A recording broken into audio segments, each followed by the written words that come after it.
इमरान खान के लॉन्ग मार्च में धरने की तैयारी मुकम्मल कर ली गई है। खैमे और वॉशरूम की तैयारियां आखिरी मराहिल में पहुंच गयी। कारकुनान की रिहाइश के लिए बड़े पैमाने पर बंदोबस्त कर लिया गया। 10 कैनाल के एरिया पर 500 टॉयलेट्स और शेल्टर्स लगाए गए हैं। पानी की हर वक्त दस्तयाबी के लिए भी काम मुकम्मल हो चुका। लॉन्ग मार्च के शुरुका के खाने पीने के लिए भी बड़े एरिया पर इंतजामात कर लिए गए। 26 नवंबर को PTI चेयरमैन इमरान खान रावलपिंडी और इस्लामाबाद के जंक्शन फैजाबाद पहुंचेंगे, जहां कप्तान कारकुनान की बड़ी तादाद से खिताब करके खिलाड़ियों का लहू गरमाएंगे। PTI रहनुमाओं का कहना है कि उनका वहां धरना देने का मंसूबा भी तैयार है।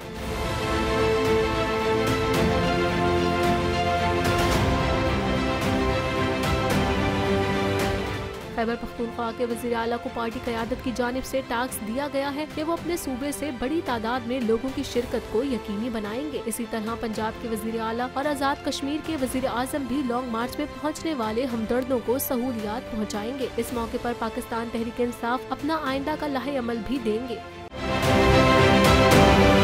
हम अशद शरीफ शहीद को बिल्कुल नहीं भूलेंगे। हम ये चाहते हैं कि ये यादगार जो है ये है, इनकी वालदा को यहाँ बुलाएंगे इंशाल्लाह। बोल वालों का बड़ा गहरा रिश्ता था, उनसे है और रहेगा। बोल जो कि हकीकी सहाफत के सफर पे गामजन है।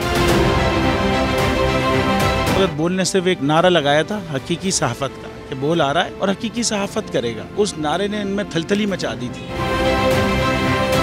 आप खान साहब को देखें, तन्हा दिखाई देने सारी जमातें मिलकर उनके खिलाफ हैं। एग्जैक्टली इसी तरीके से बोल की कहानी है। बोल को जरूरत है अवाम की दुआओं की।